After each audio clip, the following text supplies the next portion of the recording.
Welcome to career sign point. आज के current affairs के सेशन में वीकली करंट अफेयर्स 15 जून से 21 जून तक के जितने भी महत्वपूर्ण प्रश्न बनेंगे सारे स्टूडेंट्स हम डिस्कस करेंगे और हर एक प्रश्न के इंपॉर्टेंट फैक्ट्स के बारे में भी जानेंगे। तो वीडियो ध्यान से देखिए। तो चलिए स्टार्ट करते हैं।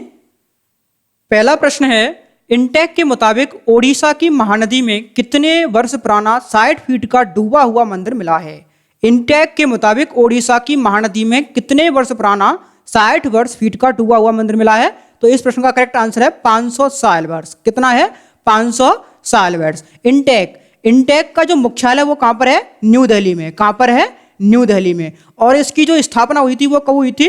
1984 में इसकी स्थापना हुई थी। इंटेक का फुल फॉर्म क्या है? इंटेक का फुल फॉर्म है Indian national trust for art and cultural heritage. क्या है?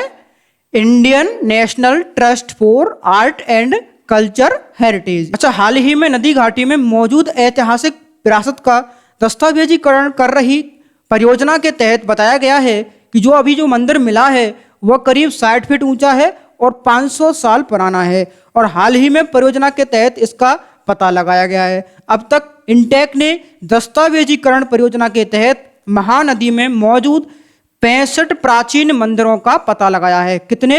65 प्राचीन मंदिरों का पता लगाया है। नेक्स्ट प्रश्न है, हाल ही में देश के किस सबसे उम्रदराज क्रिकेटर का 100 वर्ष की आयु में निधन हो गया? किस क्रिकेटर का 100 वर्ष की आयु में निधन हो गया? इन 4 ऑप्शनों में से आपको हमें वीडियो के कमेंट में बताना है और इसका जवाब मैं अगली वीडियो में आपको दूंगा। नेक्स्ट प्रश्न है, विश्व रक्तदान दिवस निम्न में से किस दिन मनाया जाता है? विश्व रक्तदान दिवस निम्न में से किस दिन मनाया जाता है? इस प्रश्न का करेक्ट आंसर है 14 जून। 14 जून को विश्व रक्तदान दिवस मनाया जाता है। अच्छा, अब ये रक्तदान दिवस मनाया जाता है 14 जून को, लेकिन एग्जामिनर इससे विपरीत प्रश्न भी पूछ सकता है कि विश्व रक्तदान दिवस 2020 की थीम क्या थी? तो विश्व रक्तदान दिवस 2020 की थीम क्या थी? सुरक्षित रक्त बचाएं जीवन। सुरक्षित रक्त बचाएं जीवन इसकी थीम थी और इसे विश्व स्वास्थ्य संगठन के द्वारा वर्ष 2004 में विश्व रक्त दिवस के रूप में घोषित किया गया था।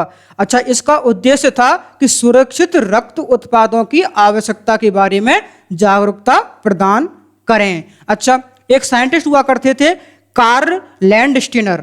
वही साइंटिस्ट हैं जिन्होंने ब्लड ग्रुप सिस्टम से दुनिया को अवगत कराया था। ब्लड ग्रुप का पता लगाने के लिए कार्ल लैंडस्टीनर को साल 1930 में नोबेल पुरस्कार से भी नवाजा गया था। कार्ल लैंडस्टीनर का जो जन्मदिन है वो 14 जून को होता है। इन्हीं के जन्मदिन पर ही इस दिन को रक्तदान दिवस के रूप में मनाया जाता है। और सबसे पहले रक्तदान दिवस कब बनाया गया था? 2004 में यह रक्तदान दिवस मनाया गया था। और 2004 की रक्तदान दिवस की थीम क्या थी? इसकी थीम थी रक्त जीवन बचाता है। क्या है? रक्त जीवन बचाता है। नेक्स्ट प्रश्न है, निम्न में से किस देश को हाल ही में 8वीं बार संयुक्त राष्ट्र परिषद यूएनएससी का अस्थायी सदस्य चुना गया है? यूएनएससी का अस्थायी सदस्य चुना गया है। किस देश को चुना गया है? इस प्रश्न का करेक्ट आंसर है भारत, ऑप्शन डी। अच्छा, यूएनएससी संयुक्त राष्ट्र सुरक्षा परिषद, इसकी फुल फॉर्म क्या होती है? United Nations security council. क्या है? United Nations security council. इसका जो मुख्यालय है वो कहां पर है? न्यूयॉर्क, अमेरिका में है। कहां पर है? न्यूयॉर्क में है। अच्छा, अब ये भारत को 17 जून 2020 को 8वीं बार संयुक्त राष्ट्र सुरक्षा परिषद का अस्थायी सदस्य चुना गया। अब यह भारत साल 2021-22 के लिए इस सर्वोच्च संस्था का अस्थायी सदस्य बन गया है। अच्छा, इससे पहले जो भारत किन किन वर्षों के लिए अस्थायी सदस्य बना था तो वो जान लेते हैं। ध्यान से सुनिए। 1950-51, 1967-68, 1972-73, 1977-78 और 1984-85, 1991-92 और 2011-12 और अब 2021-22 के लिए यह जिम्मेदारी भारत को मिली है। अब इस सुरक्षा परिषद में चुने जाने से किसी भी देश का इस यूएन प्रणाली में दखल देने की और दबदबे की जो दावा है वो बढ़ जाता है।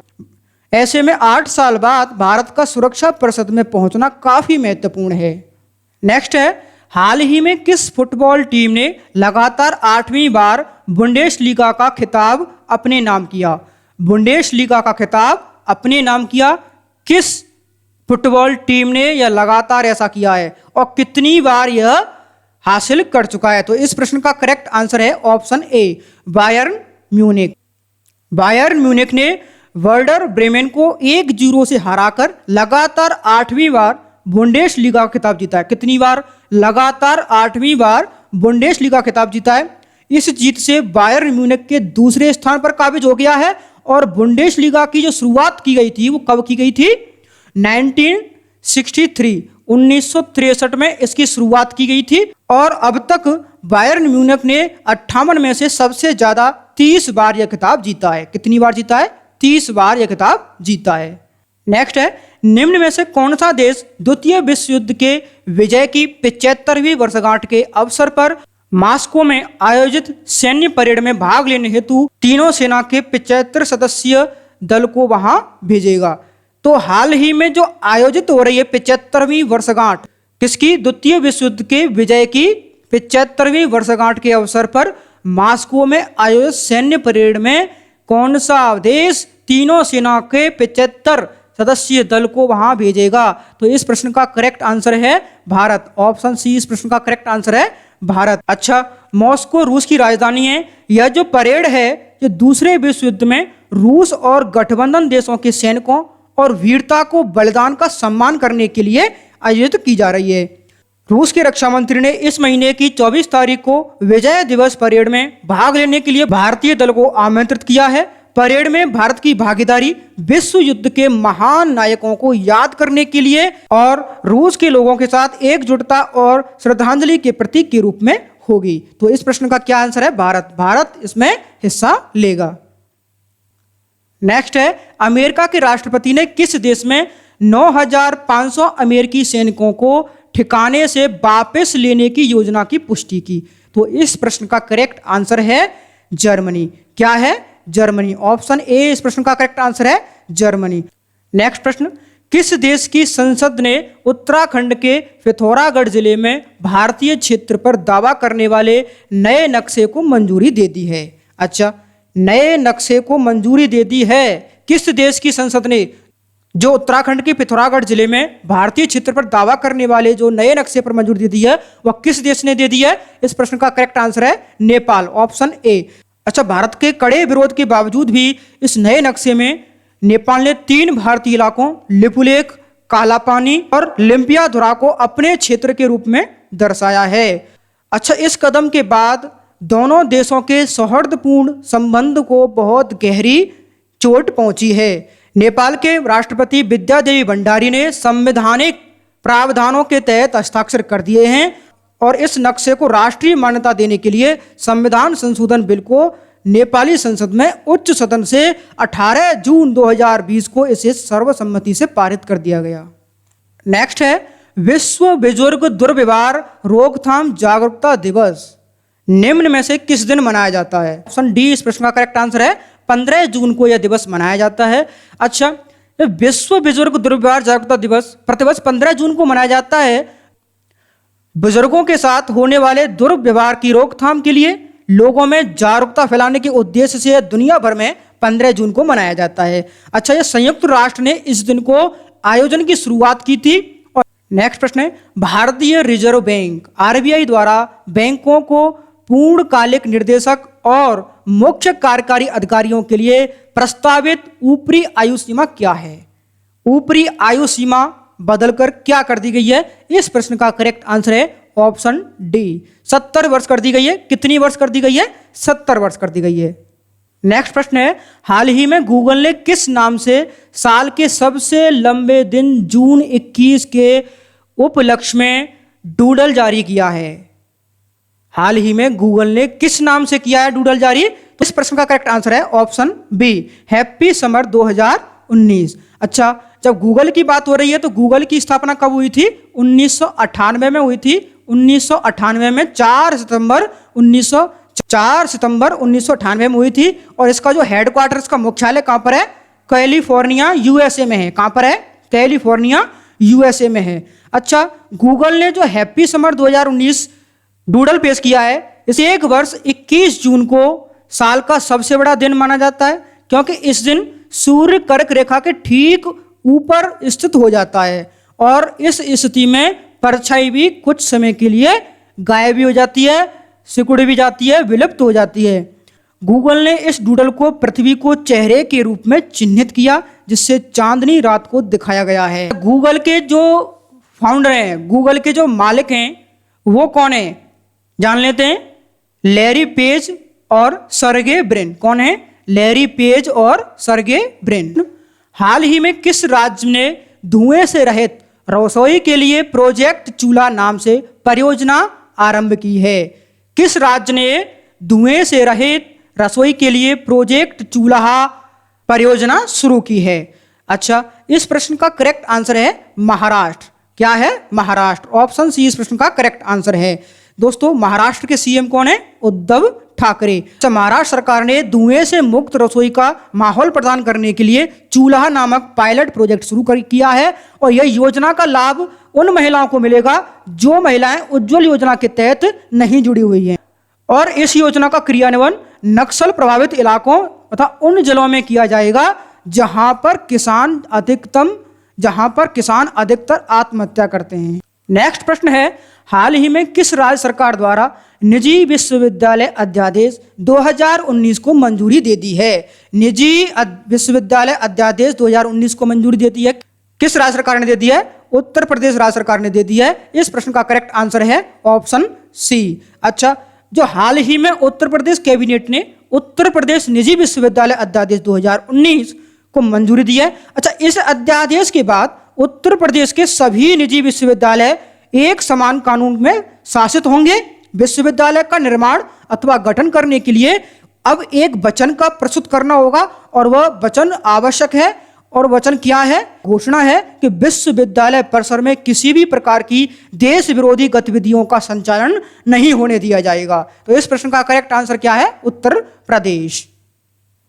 नेक्स्ट प्रश्न है, नेपाल में काठमांडू घाटी तथा उसके साथ लगे कई बड़े निजी स्कूलों ने अपने विद्यार्थियों के लिए कौन सी भाषा सीखना अनिवार्य कर दिया है? कौन सी भाषा सीखना अनिवार्य कर दिया है? इस प्रश्न का करेक्ट आंसर है ऑप्शन डी, मंदारिन। अच्छा, जो मंदारिन भाषा है वो विश्व में सबसे अधिक बोली जाने वाली भाषा है। चाइनीज भाषा है, चीन की एक प्रमुख भाषा है मंदारिन। नेपाल में मंदारिन पढ़ाने वाले शिक्षकों को चीन ही वेतन देगा। चीन के द्वारा ही यह वेतन दिया जाएगा। नेपाल के स्कूल विद्यालयों की पाठ्यक्रम की जो संचालन इकाई है करिकुलम डेवलपमेंट सेंटर ने दिशा निर्देश के मुताबिक नेपाल में स्कूल विद्यार्थियों के लिए विदेशी भाषा पढ़ा सकते हैं, ऐसा अनिवार्य नहीं किया है, लेकिन यह चीन के दबाव में निर्णय लिया गया है। प्रश्न है, हाल ही में किस देश की महिला क्रिकेट टीम ने सबसे कम स्कोर अर्जित करने के बाद T20 में सबसे अधिक स्कोर अर्जित करने का रिकॉर्ड बनाया है? किस देश की महिला टीम ने? इस प्रश्न का करेक्ट आंसर है ऑप्शन ए, युगांडा। तो दोस्तों युगांडा की महिला टीम ने मैच में टॉस जीतकर पहले बल्लेबाजी की और बल्लेबाजी के बाद निर्धारित 20 ओवरों में 314 रन बना दिए। बाद में माले की टीम आई। माले की टीम पूरी टीम 11.1 ओवर खेलने के बाद सिर्फ 10 रन बनाकर ही पवेलियन लौट गई। तो यह कीर्तिमान किस देश की टीम ने किया है? युगांडा। महाराष्ट्र और कर्नाटक को संयुक्त रूप से किस उत्पाद के लिए जीआई टैग दिया गया?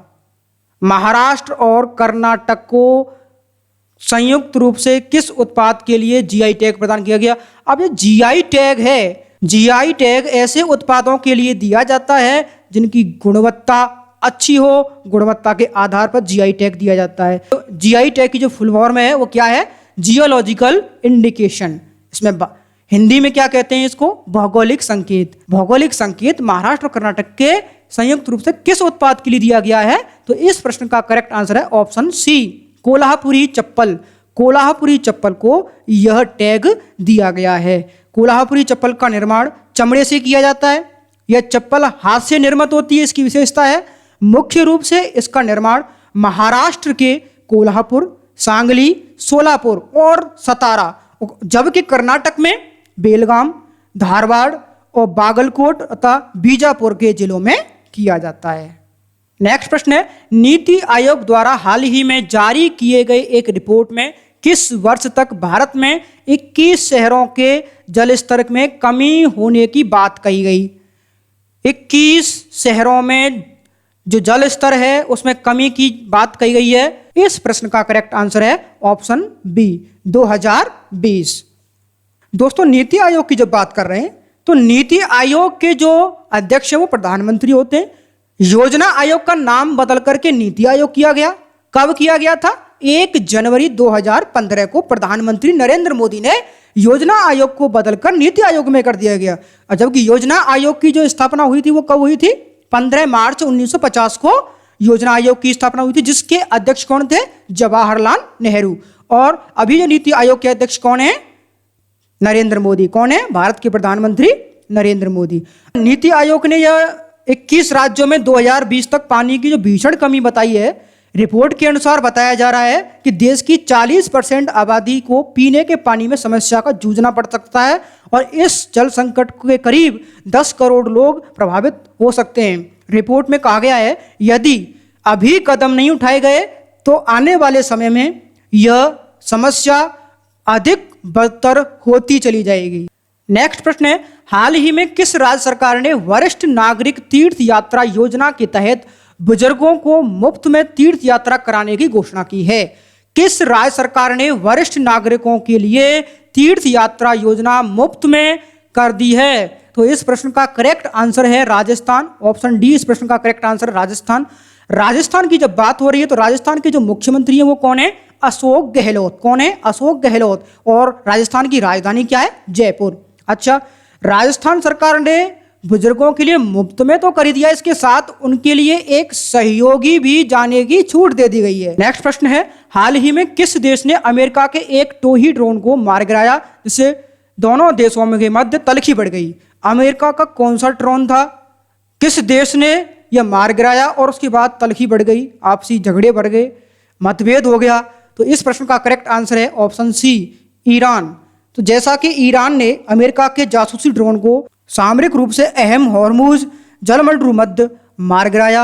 दावा किया गया है कि ड्रोन ने उसकी सीमा में घुसा था और इसके नाराज अमेरिका ने ईरान को बुरी चेतावनी भी दी। अमेरिका राष्ट्रपति ट्रंप ने कहा कि ईरान ने बहुत बड़ी गलती की है। ईरान की सेना ने भी ऐलान कर दिया कि हम लड़ने के लिए तैयार हैं, हम जंग के लिए तैयार हैं। इससे खाड़ी क्षेत्र में तनाव बढ़ गया है कि और कच्चे तेल के दाम में भी 6% का इजाफा हुआ है। नेक्स्ट प्रश्न है, लोमड़ी जैसी दिखने वाली बिल्ली क्या? लोमड़ी जैसी दिखने वाली बिल्ली कैट फॉक्स। क्या? कैट फॉक्स की एक नई प्रजाति हाल ही में किस स्थान पर पाई गई? एक नई प्रजाति, कैट फॉक्स की एक नई प्रजाति हाल ही में किस स्थान पर पाई गई? तो इस प्रश्न का करेक्ट आंसर है ऑप्शन ए, उत्तरी कार्सिका। उत्तरी कार्सिका जो है वो फ्रांसीसी कार्सिका के रूप में भी जानी जाती है। यह भूमध्य सागर में स्थित एक द्वीप है। कार्सिका की माने यह बिल्ली अब तक की अज्ञात प्रजातियों का हिस्सा है। संभवत यह हजारों साल पहले अधिक या मध्य पूर्व में उत्पन्न हुई थी। इन्हें चैड रेनार्ड या कैट फॉक्स के रूप में भी जाना जाता है। यह उत्तरी कार्सिका के घने जंगलों वाले क्षेत्र में खोजकर्ताओं के द्वारा एक समूह द्वारा पाई गई थी। दोस्तों, मैं आशा करता हूं आज की वीडियो आपको बहुत अच्छी लगी होगी। मैं उम्मीद करता हूं आप इन प्रश्नों को पढ़ने के बाद आने वाली परीक्षाओं में कभी भी प्रश्न गलत नहीं करोगे। अगर ये वीडियो आपको अच्छी लगी है तो लाइक एंड शेयर जरूर किया करो, अपने दोस्तों को शेयर जरूर किया करो, जिससे वे भी इस स्टडी का लाभ उठा सकें, प्रतियोगी परीक्षाओं की तैयारी कर सकें। तो मिलते हैं अगले वीडियो में। Thanks for watching.